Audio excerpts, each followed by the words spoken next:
Welcome to the Peak Endurance Podcast. Episode 122 is an interview with 4 of the athletes that I am currently coaching towards GSER this year. Each athlete has a different goal for the event, and I thought it would be a bit of fun to bring them on the podcast and chat about how they are going preparing for this absolutely epic race. Now, if you enjoy this episode, would you be able to do me a favour and go and subscribe on your podcast listening platform and then write a review? It truly doesn't take much time, but it means so much to me. Not only does doing this help to boost the ratings of the show, it increases its audience reach. And this means that more athletes like you get to listen.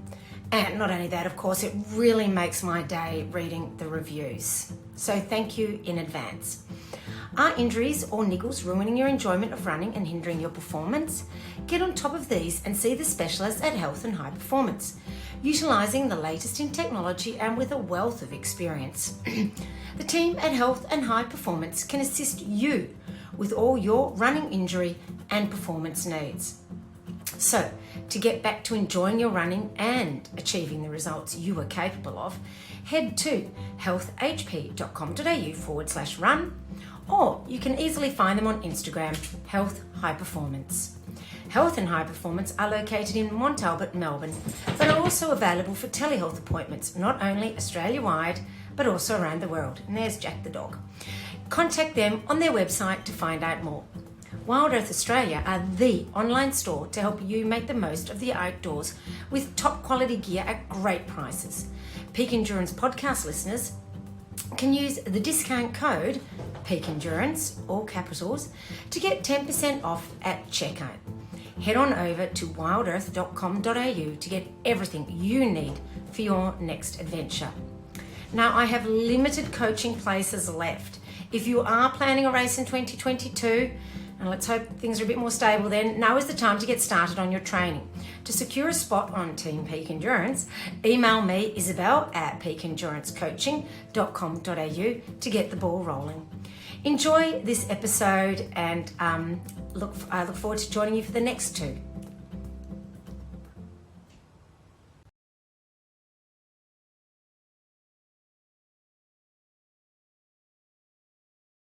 There we go. Hi, Emily, Alicia, Adrian, and Pete, and welcome to the Peak Endurance Podcast. Hi. Hey, how you going? Hello, thank you. Good afternoon.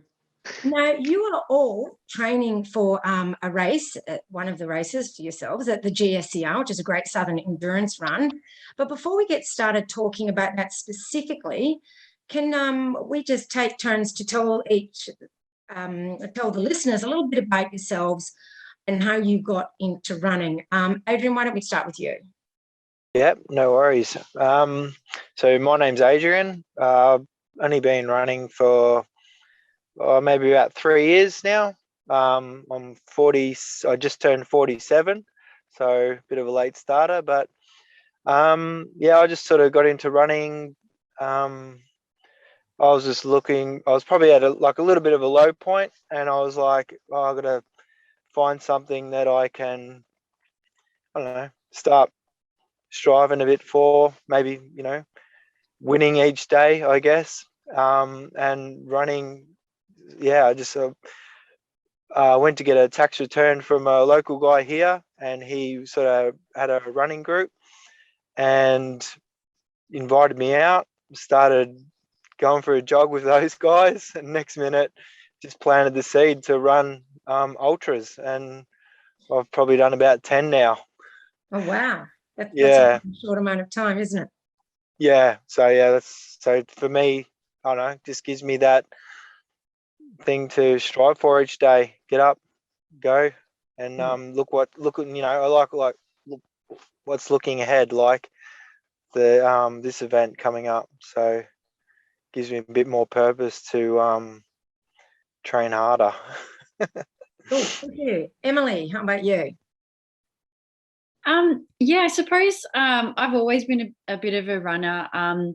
From when I was younger, my dad was a runner, so we used to kind of join in with him where we could. I grew up in country Victoria, so yeah, pretty fortunate to grow up in this landscape. But I must admit that I ran mostly on road when I moved to Melbourne, and it was more sort of like a habit of like after school, just put the runners on, run around the river. And then my dad and I started doing the Puffing Billy run in Belgrave, and we just had so much fun with it. And I remember like the first time I did it, I thought it was like such a hard run. It was like 13 Ks or something.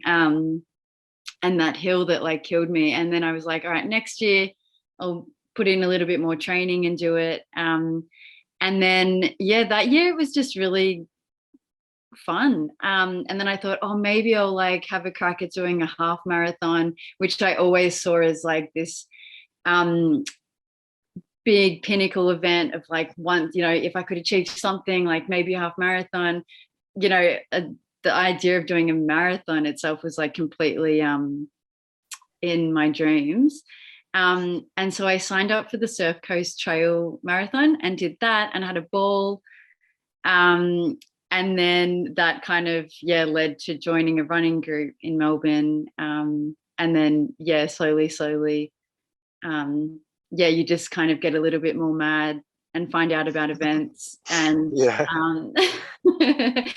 and then, before you know it, you can run marathons and just head out there for like 4 hours or something. But so it's always kind of like been in my life, but probably trail running in the last kind of 3 or 4 years, I would say. Cool. Awesome. It's funny how it goes from a marathon seeming like such a huge distance, and then you just go out and do a marathon as a training run. Yeah. Now, Alicia, did you want to tell us a bit about you?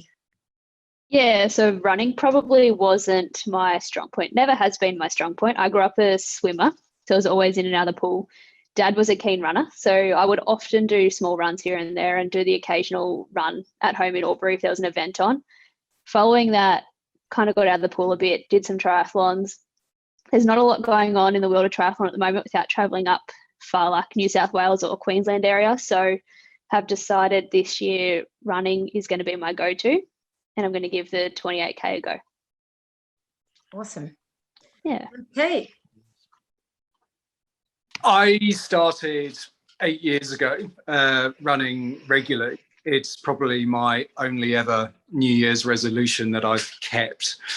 And it has, I think, as my wife would describe it, it's turned into my midlife crisis. And I started, before this, I'd run here and there a few times, but never more than 10 Ks. And so I started back in 2014 with the hope that I would run my first half marathon. And then I was living in Melbourne at the time, but moved out to Sassafras in the Dandenong Ranges. And moving out here was what introduced me to trail running. And in comparison to running on the road, I just loved it. It took a few years to embrace the hills, but now I would have nothing less. And so I am very conscious that I'm going from hills to mountains, which is going to be something completely new, but I love the hills. I think what the appeal from ultra running was, I also did Surf Coast Trail Marathon as my first marathon, and that all seemed to be a little bit fast for me. And what I like about trail running is there's much more walking and there's much more eating involved. So it seems to be the way to go with ultras. Yeah, I have to admit, I do love that about ultras too. And as far as midlife crises go, I mean, this is, running's a pretty good one. Better than an affair anyway. So that's and cheaper than an expensive car. Well, I don't know, actually. Yeah. Now, Alicia, you said you're doing the 28K, because we'll quickly go through and find out what distance everyone's doing. What's the furthest you've run before in a race or in a run? Do you want to just go off mute, Alicia? Sorry. No, my bad. Sorry. Probably no more than 15. Yeah. I So don't how think. do you Yeah. feel about moving up to 28? How am I finding it? How, Oh, how do you feel about it? nervous, very nervous, but also very excited. Yeah. Like there's a small part of me that's very, very excited, but I'm overcoming the nerves slowly. But the nerves are good, as I always They say, are. push you to really do the work.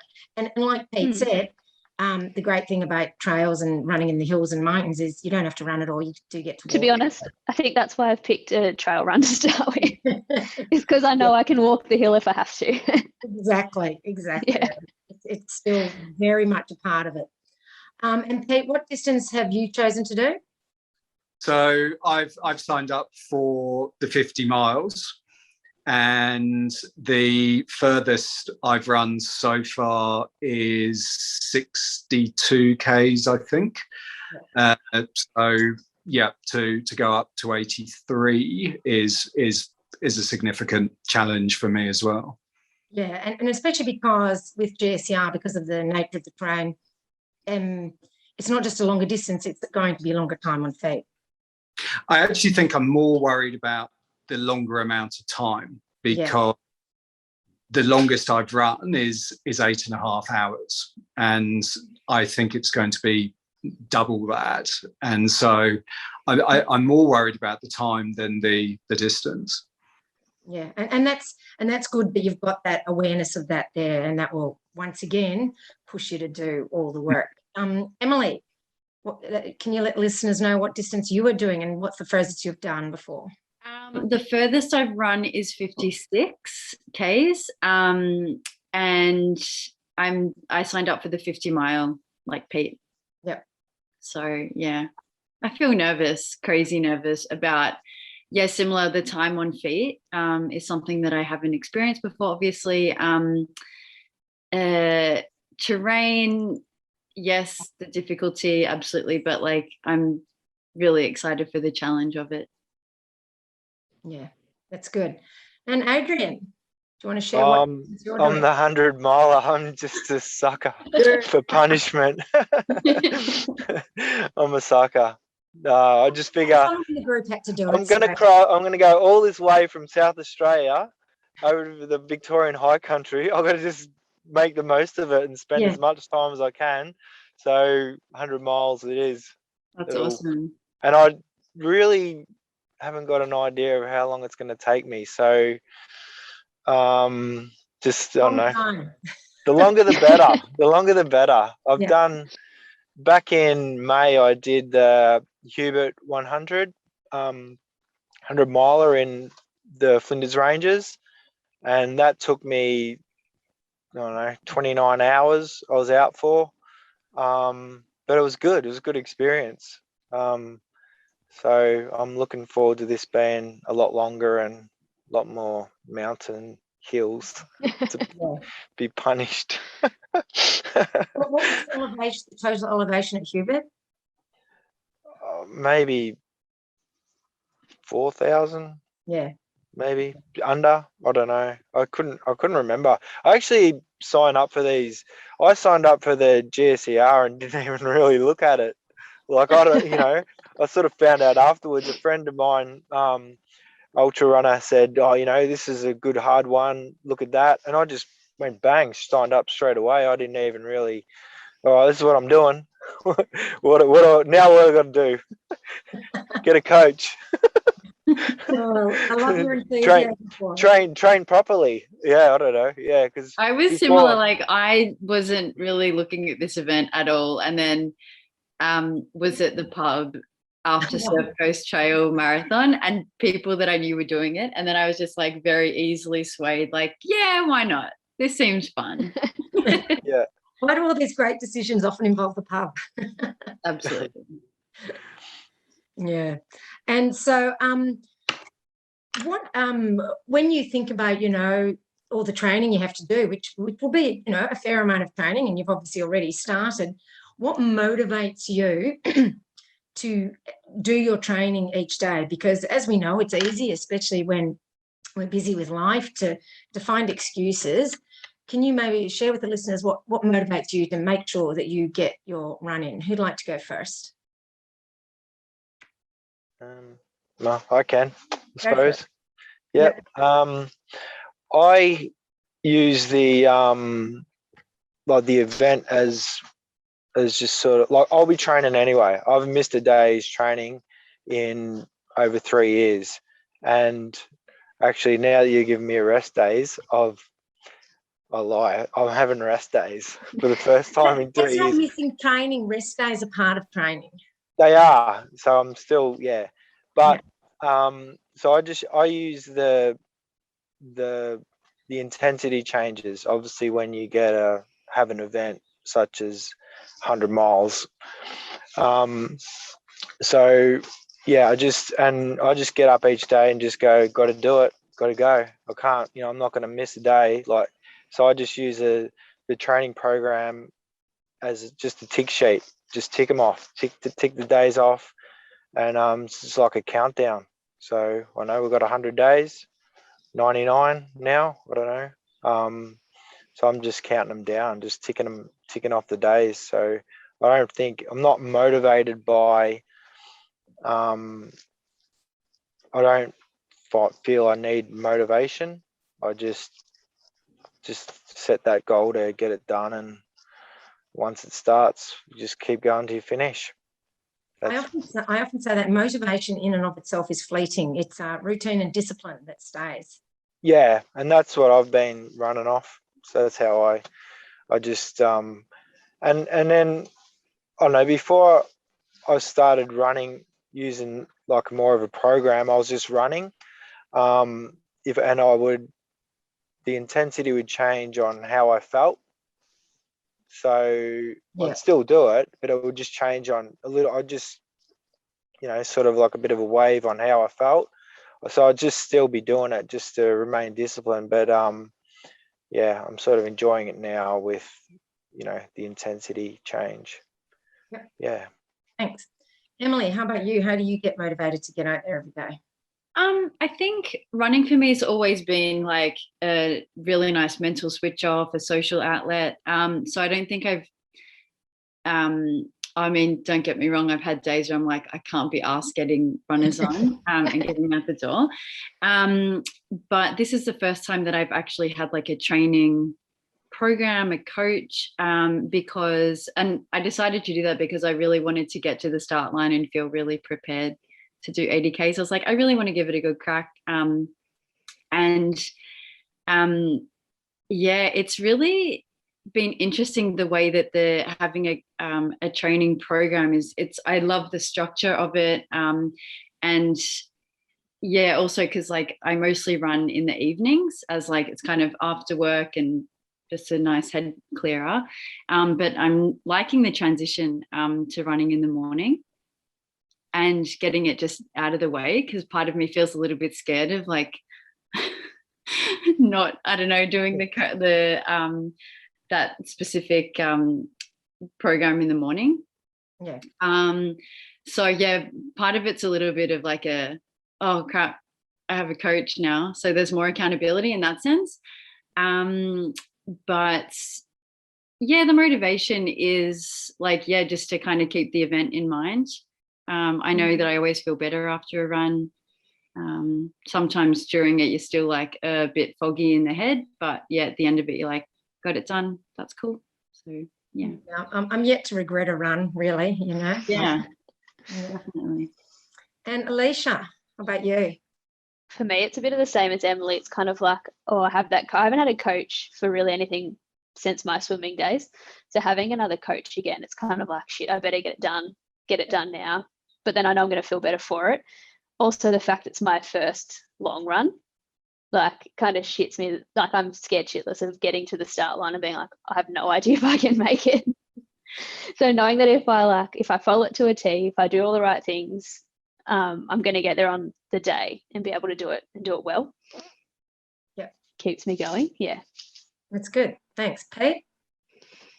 I think there's a certain element of fear for my motivation, and I think about events that I've done when I've been fit and how much more I've enjoyed those, and knowing that this is the biggest one to date, I want to enjoy it. I don't want it just to be a day of just digging deep the whole time. Discipline and routine, I think you're right, and I would still say I haven't got that nailed down yet. And so I think one of the biggest challenges for me is to maintain the discipline and the routine, because I am lazy. And so there are days when I'm loving it. There are days when I'm not. And even just over the past couple of weeks following the program, there are aspects to it that I love, which is anything to do with the running, and then there are aspects that I don't enjoy so much, which is the strength training. And it's the routine and the discipline, and I'm not there. So I'm really hoping next time we come together as a group, I'll be feeling as good as everyone else, because I'm And that routine and discipline, it's like a habit. It takes time to form. So you're still in that beginning, that forming that habit stage. So it's perfectly fine to feel not so perfect about it yet. So don't beat yourself up about it. It's fine. You'll get there, and you will by the next time, I'm sure. But I get up. So I get up early, and again, for most people it wouldn't be seen as particularly early, but I'm getting up 3 days during the week to be out the door running by around 6:30, and by the end of the third day, I'm so happy not to have to get up so early the next day. And no matter how good I feel getting up at that time, I still hate doing it. I wish I could sleep in. I wish I couldn't. You sleep pretty early, don't you, Adrian? I'm 4:30 out the door. Oh my God. Running. No. Yeah, and then usually I'll get back around 6. Then I've got this like chill out time before I go to work, and I sort of enjoy that. But I don't know, I like the no one around. It's dark. Just get it done. And then I don't have to think later on at the end of the day if I've missed it. I don't have to go, I've got to go out now, and I don't know, having kids and things get in the way. So I figure the earlier the better. Yeah. No, I agree. I like to get out early, and it's really peaceful at that time in the morning, because there's not many people mad enough to get up that early. So I would like to know what sort of training sessions you all like the best. And, that could be the easy run or the long run or a quality session. It doesn't have to be a particular quality session, but what sort of parts of training do you like the best? And obviously we know Pete, his favourite is not the strength work. So, so Emily, we'll start with you this time. What's your favourite type of training session? So I think I'm about 3 weeks into the program now. And my training beforehand, it was like, I'm just going to go running for an hour or two, a long run on the weekend. There wasn't any structure to it. So I'm really enjoying the quality sessions, all of the intervals that, I don't have much experience in it. And I'm liking that you can do, I don't know, up to about 9-10 Ks in one of those sessions. So that's probably, what I'm really, really enjoying the most out of it. It's strange, on a Sunday to have or on a weekend at the moment, a 12K run, whereas I would usually run for much longer than that on the weekend, and to just stop at that, it's a little bit strange to be like, I really want to keep going, but then knowing that you sort of have to build up, and then you don't want to get injured. So because we're building up the consistency across the days, not just the long run, isn't it? Yeah, absolutely. And then you've got to get up the next day and do a quality session or something. So there are still times though that I'm like, oh man, I just want to keep running. It's such a nice day. Yeah, I understand that. That's fair enough. Peter, how about you? What's your favourite type of session? Very similar to Emily. All the running I've done before has been quite aimless. It's just I'll get up and I'll go for a run. So I am enjoying the quality sessions and both the speed and the hill work as well. And I like having that structure, and I understand what I'm working towards.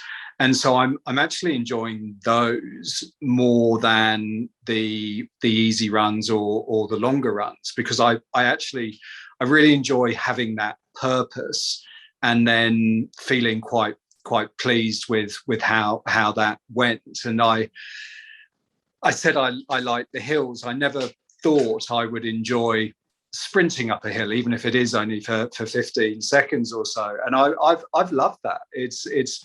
It's been different, and I'm enjoying that the most, both the speed and the hill sprints. And of course, those hill sprints are strength work in disguise as well. It's okay, I'm running though. Yeah, that's right. Alicia, how about you? Well, for me, it's my first week of your program. Yeah. Mostly for me in the past, running I usually hate, because from a triathlon perspective, I used to hate a brick session. So going out for a ride and then going out for a run, and that run would just be a run up to like probably with the ones I was doing up to 10K off the bike. And I hated that. I hated the wobbly legs. I didn't like running in that stage. I really enjoyed my quality session this morning. Just keeping my mind ticked over. I think Izzy, I spoke to you about, I hate running because I'm just running. Yeah. I'm not thinking of much, and that's why I like my pool sets, because I've always got something. I've got numbers in my head, so I really liked the quality session because it kept me occupied. I had everything. I was watching my watch. I had in my mind the program. I just had to tick it off and get it done, and for me, that went a lot quicker than a run has ever gone before. I find the quality sessions do go quicker too, because you're not focusing on each hand, you're focusing on your little intervals. Yeah, exactly. Yeah, that's fair enough. How about you, Adrian? What sort of sessions do you like the best? I actually like the whole workload of a week. Yeah. So having those quality sessions in the hills, and those sort of easy run days, I just find it like the whole thing a really good balance for me. I recover like really well. So the quality, so I know that I can put in really hard, like my hardest on those quality sessions, and I know the next day it's gonna be easier. So I don't have to hold back, and I know I'll recover. Yeah. And then just having those sort of the hill sessions on the weekends, I get out, because most of the other sessions are done like on roads around home. I just sort of get out to the pine forests and wherever I can find those hills around. It's pretty flat around here, but we've got a pine forest out near us, so I get out there, and it's good. The strength sessions, I like them too. I've sort of always done that. So, but I'm just a bit more focused on what I'm doing rather than doing a lot of nothing. And do you find, therefore, the focus is what you find that's really making it easier to get through it all then, having the focus? Yeah. It's just a different intensity. Yeah. So that's what I like about it. It's like, you've got that end goal, and everything you do from now, and that's eating as well, like what you eat. You sleep.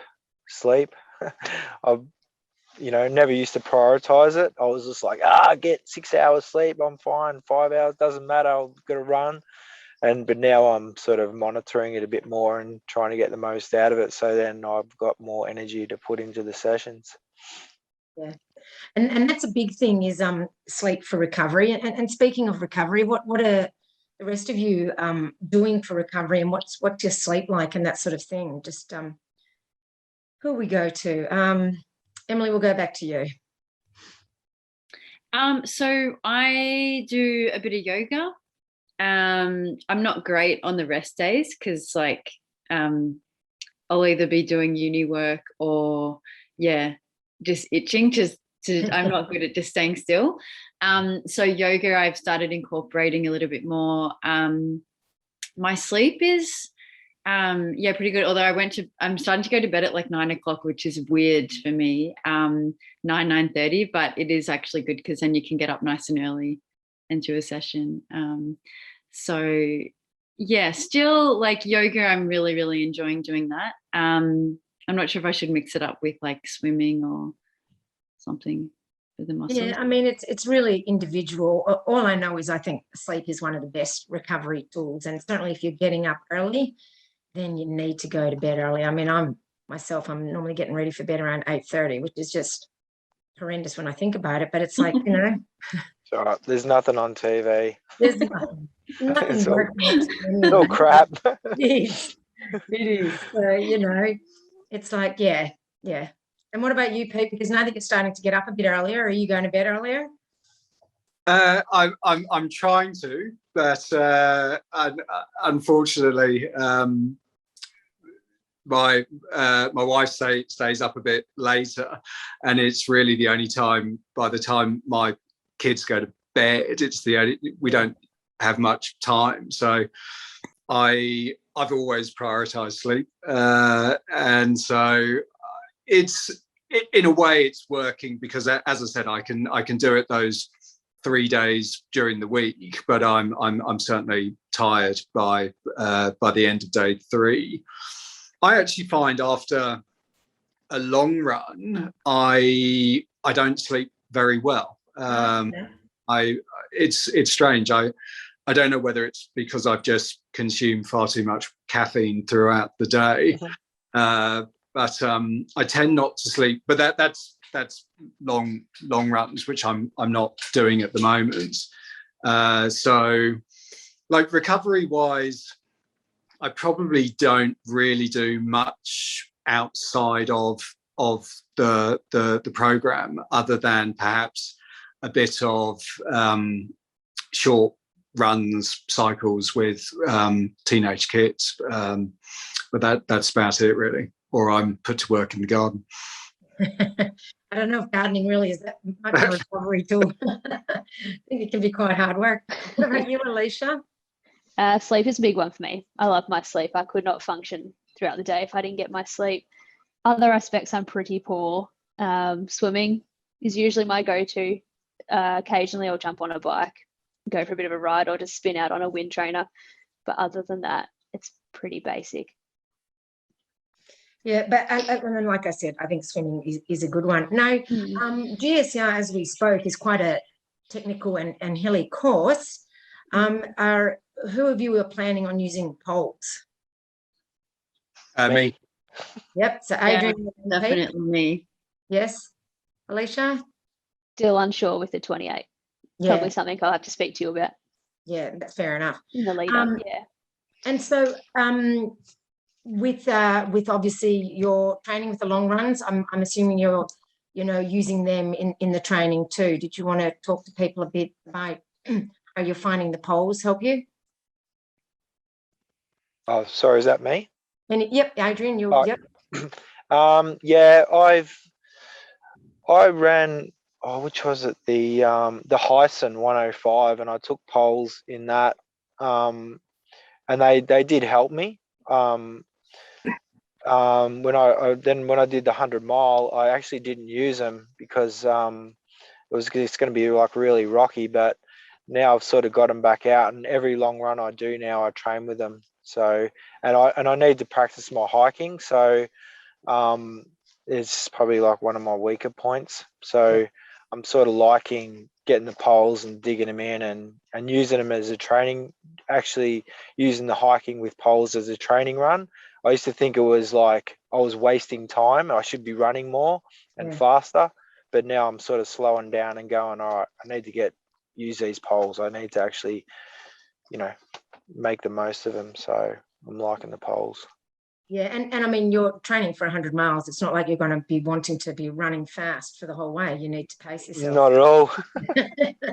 So, yeah, it's good practice. Well, I'd have taken the surroundings, have a look around, make the most of it. Exactly. So, exactly. Yeah. So, Emily, how are you finding the poles? I haven't started using them in my training at the moment, just because I'm not doing long-ish runs yet. And I don't have that much experience with poles. I used them in the Marysville 50, which completely saved me. It was pretty rubbish weather on the day. It was beautiful running in it. But then on hills, it were just like these mud slides. They just got me up there. And I feel like they give me a little bit more confidence going downhill. Yeah. And yeah, but just the assistance uphill. I'm still not great with them. I'm like a bit clunky. And usually at the end, I kind of either have sore shoulders or like sore kind of arms. But I think they do make a massive difference for sure. Yeah, and if you're getting sore arms, it means you're using them properly. So yeah, that's what I was going to say. yeah. So, and then who knows with the weather like that we'll get on the day, there might be snow. But it's pretty steep terrain that we'll be going across, so poles for sure. Yeah, I mean, I know I certainly find them invaluable at GSER. So, and what about you, Pete? How are you going with the poles? The short answer is I love them. They're legalized steroids as far as I'm concerned. I'm still getting used to them. I wouldn't say I'm an expert, but I find what they bring is just absolutely transformative. In a way, I probably don't use them as much as I should in training, particularly at the moment when I'm not doing much more than 15, 18 Ks. And there's a part of me that still sort of struggles a bit where when I'm running that distance, I prefer to run the climbs because it just makes me feel fitter, even though I know that I wouldn't be running that in an event, and I wouldn't be running it if I was running, say, 30 Ks. But I don't know why, but I probably don't use them as much as I should. I've actually quite in my early mornings running in the Dandenongs, where all I can see are animal eyes reflecting in from my head torch. I quite like carrying poles just in case I get charged by a deer or something. So it makes me feel safer. Yeah, there's always that, isn't there? Yeah. Now, just changing tack a little bit. Can you tell us who's been like your biggest supporter or mentor or role model in running in your life? You know, just so we can sort of give a bit of a reflection on that sort of thing. Adrian? Like, I don't have a running background at all. I just found that I moved to from Melbourne to a small country town, and I just got like sort of hooked up with the running group here, and they're all into ultras. So I'm like, all right, what are we doing? So now I'm an ultra, I run ultras. They're good. Like, there's a bunch of us that, you know, just enter races and get together when we can. I tend to catch up with them once a week. So that's motivating. Other than that, I'm always sort of searching around on YouTube and finding great stories or podcasts like yours. And I just sort of have a listen, and I don't know, it plants a seed in you. You just go, wow, what if I could do that? How good would that be? So yeah, that's where I just find the support from my running group and just people on the internet that I'll never ever meet. They're inspiring me. So yeah. Right. Cool. Thank you. Alicia, how about you? For me, early days, probably my dad, being a huge runner, mostly in the Ironman sense and half Ironmans. Most recently, my PT, Zoe, who does a lot of ultras and that sort of stuff. She's been in my ear for probably a couple of years now, saying, you should do one, you should do one, you should do one. I finally sort of caved a little bit, but those two are my biggest influences. Thank you. Hey? For me, there would be two in particular. So Alan Willis, he is the one who introduced me to trail running when I moved to the Dandenongs, and he was certainly the one who saw me through to my first marathon and my first ultra. And then recently, Warwick King, who is a fellow Dandenong trail runner and is on a 500 plus day running streak. And I've sort of tagged along with him, and he is the one who has who's responsible for my two longest runs, because we do that each year on his birthday. So he has developed my endurance more than anyone else. So definitely those two. Awesome. Thank you. Emily? A couple of people, like similar to Alicia, my dad, just because he's always been a runner. He's happy to like come out sometimes for a run. And then my partner, Steve, who I met at a run club in Melbourne that I joined. And yeah, it's just, and that whole group. So yeah, bit of a shout out to Studley Park Run Club on Thursday nights. They've just been awesome, super encouraging. And it's just been that really awesome group of people that you either run on a Thursday night with or catch up with on a weekend.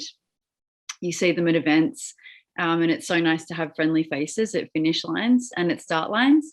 But yeah, I definitely have to highlight the influence of Steve, who is a mad runner. And like, even before, like my parents, when I was doing more running, were like, what's with all the running? Like, and then they met Steve, who was just like much more wild, and they're like, oh, okay, right, you're not that bad. And he's just a really great motivator. He's encouraging. And yeah, just happy to kind of go on these adventures. That's great. And I love adventures. That's awesome. And just as we're finishing off, can you maybe share with the listeners a funny moment or something unusual that's happened to you, something along those lines when you've been out running? Adrian? Actually, the other day I was running with a couple of friends of mine that do ultras, and they started reminding me of all the silly stuff that I've done while I've been doing these events. And there was a whole list. I actually had to tell them to be quiet, because I'm like, if I didn't know who you were talking about, I would think that person is stupid. Like I've done just with one, I grabbed a whole heap of, on my first ultra, I fueled it with chia seeds. I just grabbed a whole heap of like uncooked or just chia seeds and pour them in my mouth, and they're like, what are you doing? I said, I heard chia seeds are good for you. And then they were just dry, and I was trying to spit them all out, and they were stuck in my mouth. So I know chia seeds, that was my first run fueled by chia seeds. That was How'd that work for you? it wasn't good. Then I found a packet of chips at a service station and munched them down. That was better. Salty chips. Yeah. Well, it's one way to do it with food. Yeah, I know. But yeah. Alicia, how about you? Anything you've got a funny story? Or to be honest, not a lot that I can think of that jump into my brain. What about something from your triathlon days? Look, the only thing that jumps to my mind is the first time, like everyone probably has stories if they've done triathlons or used road bikes and that sort of stuff with cleats. The amount of times on my first rides where you've fallen off at traffic lights because you physically can't unclip. It's probably the most embarrassing that's happened to me. It's out on the road in public. You're just sitting there, you go to unclip it and you're like, it's not working. The only thing you can do is hit the deck. In terms of running, nothing yet, but come back to me because I dare say something's going to pop up in the next few weeks. If you're running on the trails enough, I'm sure there will be. Peter?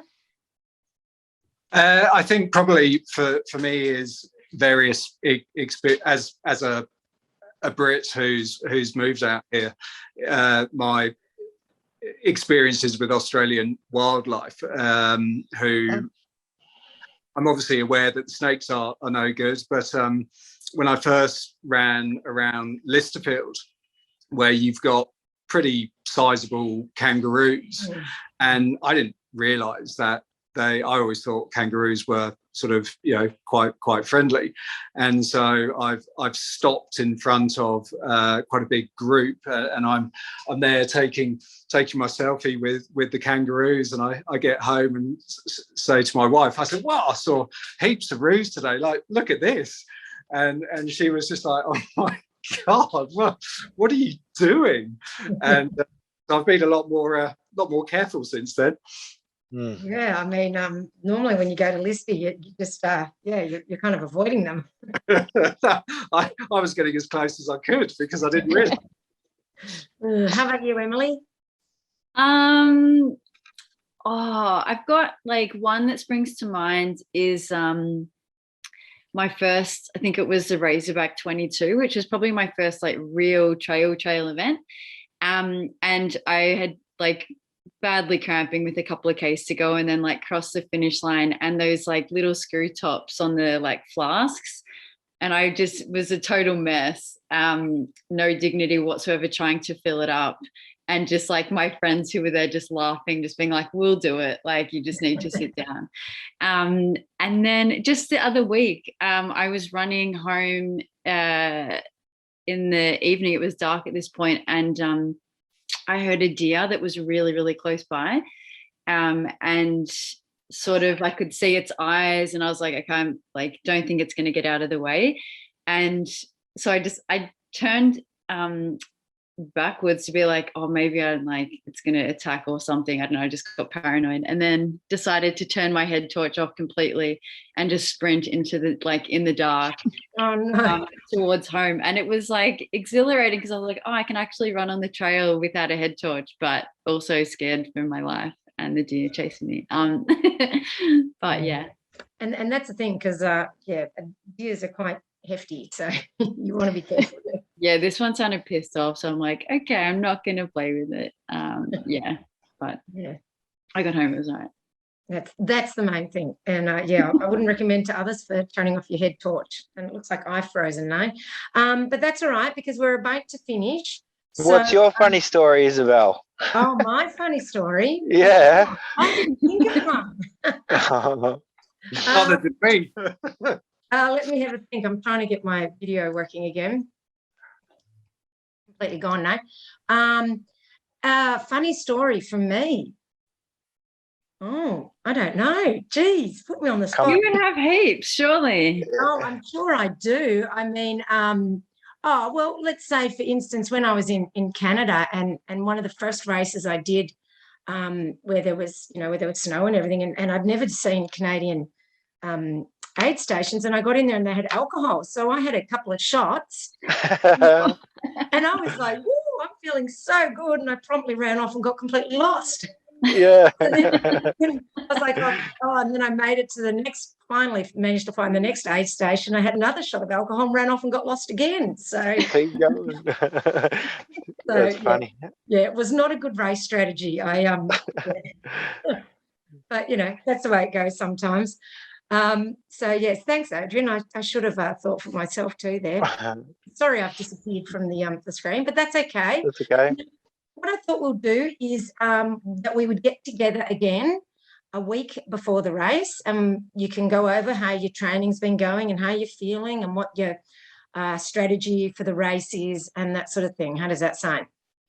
Sounds good. Perfect. Cool. Sounds good. Excellent. All right. Well, thank you so much for joining us today, and have fun and good luck with all your training. And I'm sure the people who are also training for GSER who are listening will be feeling motivated from this. So, thanks so much for joining us. Bye. Thank you. No worries. Thank you. Bye.